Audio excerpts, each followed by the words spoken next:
Hello students, how are you all? Let's continue chapter 2 of history.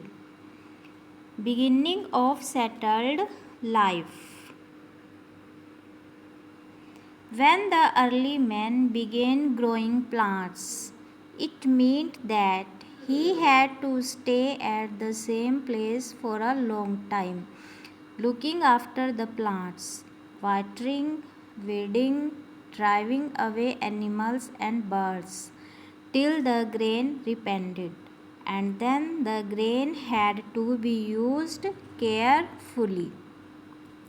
Means students जब आरंभिक जो मनुष्य था उसने प्लांट्स को उगाना सीखा, फसल को उगाना सीखा, तो वह एक स्थान पर काफ़ी लंबे समय तक रहने लगा और उसने वहाँ पर प्लांट्स को उगाना शुरू कर दिया, उनको पानी देना, वाटरिंग करना, मतलब वीडिंग होता है खरपतवार, एक तरह के जो अवांछनीय पौधे होते हैं, दैट इज़ कॉल्ड खरपतवार। Driving away animals and birds means पशुओं और पक्षियों से अपनी फसल की रखवाली करना शुरू कर दिया जब तक वो पककर तैयार ना हो जाए। And then the grain had to be used carefully, और उसने मतलब जो भी फसल उगाई थी उसको उसने अच्छी तरह से मतलब सावधानी पूर्वक उसकी रखवाली करना शुरू कर दिया। As grain had to be stored for both food and seed, so the early man began making large clay pots or wove baskets or dug pits into the ground। जैसे ही जो फसल है पक कर तैयार होती थी वह उसको कुछ अपने भोजन के लिए रख लेता था और कुछ स्टोर्ड कर लेता था, फ्यूचर में उसको मतलब बीज के रूप में उसको संभाल कर रख लेता था। और इस प्रकार से उसने मतलब जो मिट्टी के जो पॉट्स होते हैं और बास्केट्स होती हैं उनको बनाना शुरू कर दिया और उसमें ग्रेन को स्टोर करना शुरू कर दिया। Archaeologist have found traces of huts or houses at some sites. For instance, in Burjhom, in present-day Kashmir, people built pit houses which were dug into the ground, with steps leading into them.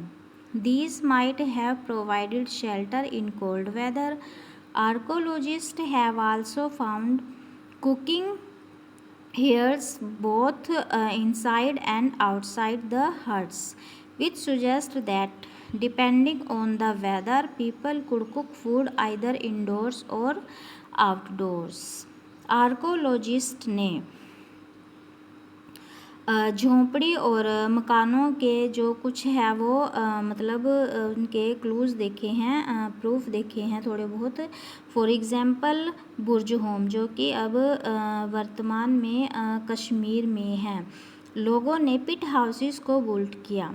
Pit houses वो होते हैं जो ज़मीन के अंदर बनाए जाते हैं, ज़मीन को खोद कर, और ये जो हाउसेस हैं उनको कोल्ड वेदर में मीन्स सर्दी के मौसम में उनको शेल्टर प्रोवाइड करते हैं। आर्कोलॉजिस्ट ने यह भी देखा कि जो आरंभ में जो मैन था उसने अपनी जो हट्स के आउटसाइड और इनसाइड्स मतलब दोनों जगह पर जो है खाना बनाने का जो तरीका है वो सीख लिया था, ठीक है। which depends depending on the weather people could cook food either indoors or outdoor, और वो मौसम के अनुसार ही खाना बाहर और अंदर बनाना मतलब उसने सीख लिया था। stone tools have been found from many sites as well। जो stone tools हैं वो मतलब साइट्स में देखे गए हैं। Many of these are different from the earlier palaeolithic tools and that is why they are called neolithic. उस time में जो टूल्स देखे गए हैं वो किससे डिफरेंट थे? पैलियोलिथिक टूल से। Palaeolithic means palaeo means old और लिथिक मीन्स स्टोन मीन्स जो पुराने पत्थर के जो हथियार थे उनसे काफ़ी अलग थे, इसलिए उनको नियोलिथिक टूल्स के नाम से भी जाना जाता है। Neo means modern, lithic means stone means जो नवीन पत्थर हैं। These includes tools that were polished to give a fine cutting edge। मतलब जो वो टूल थे अच्छी तरह से पॉलिश किए हुए थे और उनको एक अच्छा आकार दिया जाता था। मोर्टार्स and pastels were used for grinding grain and other plant produce. मोर्टार्स and pastels जो है वो ग्रेन को ग्रेडिंग करने की एक मतलब टेक्निक होती है या कुछ भी लगा लो तरीका होता है। Mortars and pestles are used for grinding grain even today.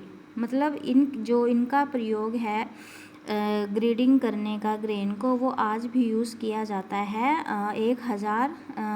हज़ारों साल बाद भी। At the same time tools of the palaeolithic types continue to made and used, and remember some tools were also made of bones।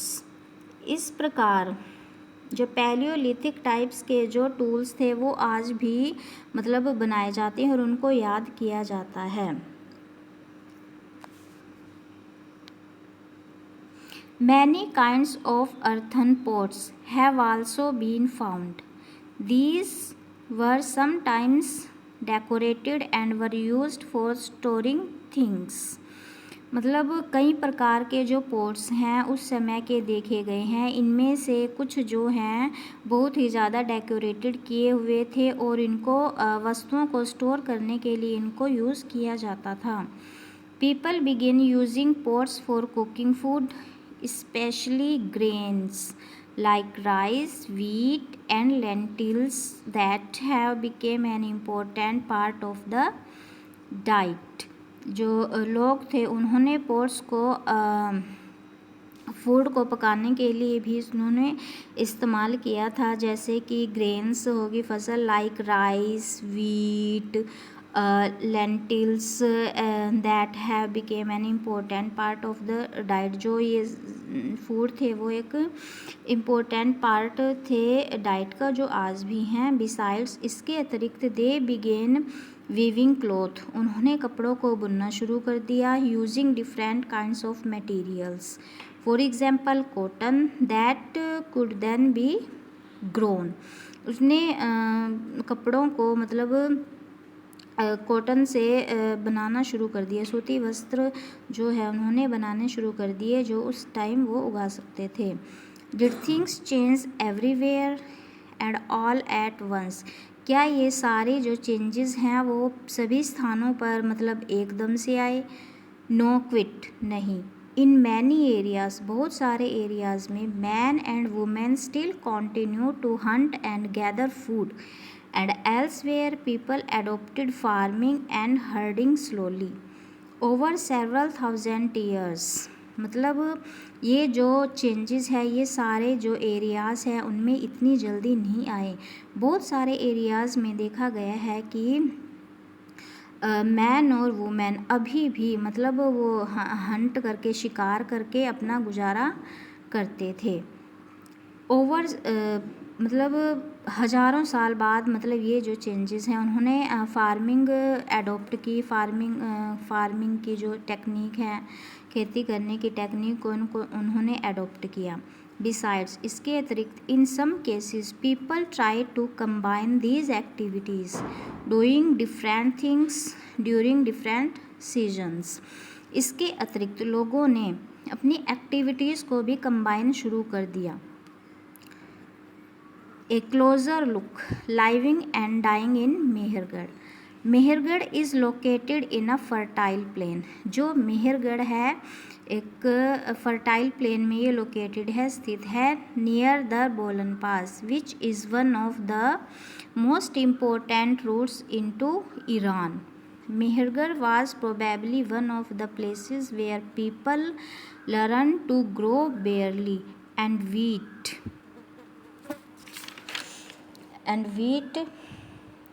and rear sheep and goats for the first time in this area. It is one of the earliest villages that we know about. At this site many animal bones have been found. जो मेहरगढ़ है एक important roots था Iran का। मेहरगढ़ में बहुत सारे जो स्थान है ऐसे देखे गए हैं जहाँ पर जो लोगों ने गेहूँ और मक्का को उगाना शुरू किया, मतलब उनके बारे में सीखा और भेड़ और बकरियों को फर्स्ट टाइम पालना शुरू किया। और मेहरगढ़ में जो है बहुत पहले विलेजेस को देखा गया जहाँ पर काफ़ी सारे एनिमल्स की जो बोन्स मतलब वो प्रोवाइड हुए हैं, वहाँ से अवेलेबल हुए हैं। Bones of wild animals such as the deer and pig and also bones of sheep and goat have been found। यहाँ पर जंगली जानवरों की जैसे कि हिरन, सूअर और शिप और गोट यानी कि भेड़ और बकरी की यहाँ पर जो है वो हड्डियाँ भी प्राप्त हुई हैं। Other finds at Mehrgarh include remains of square और रेक्टेंगुलर हाउसेस। यहाँ पर हमें स्क्वेयर और रेक्टेंगुलर के शेप में हाउसेस के भी प्राप्त हुए हैं। ईच हाउस हैड 4 और मोर कंपार्टमेंट, मतलब एक घर के 4 या 4 से ज़्यादा कंपार्टमेंट हुआ करते थे। Some of which might have been used for storage, उनमें से कुछ जो है वो चीज़ों को स्टोर करने के काम आते थे। व्हेन पीपल डाइड, जब जो लोग हैं उस टाइम के मर जाते थे, their relatives and friends paid respect to them, मतलब उनको सम्मान अर्पित करते थे। People looked after them perhaps in the belief that there was some form of life after death, मतलब जब उस टाइम के जो लोग हैं जब मर जाते थे तो उनके रिश्तेदार उनको बहुत ही ज़्यादा रिस्पेक्ट प्रोवाइड करते थे, क्योंकि उनकी और देखभाल भी करते थे, क्योंकि शायद उनका मानना था कि वो मतलब मरने के बाद भी वो उनमें जो है कुछ जिंदा रहते हैं वो थोड़ा बहुत, मतलब और उनमें उनको नीड होती है थिंग्स की। ब्यूराइल इज़ वन सच अरेंजमेंट, ब्यूराइल होता है दफनाने की विधि, ठीक है। Numerous sites have been found at Mehergarh. Many are with things of daily use like stones, baskets, beads, bangles, etc. In one instance, the dead person was buried with goats, which were probably meant to be served as food in the next world.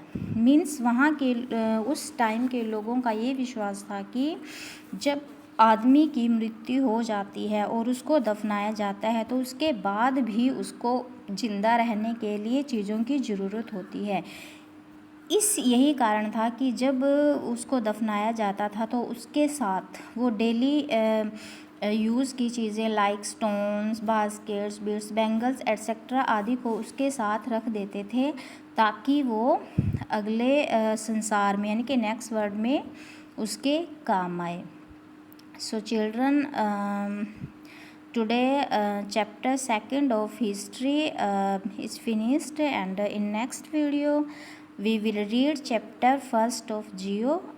Till then, stay home, stay safe. Thank you.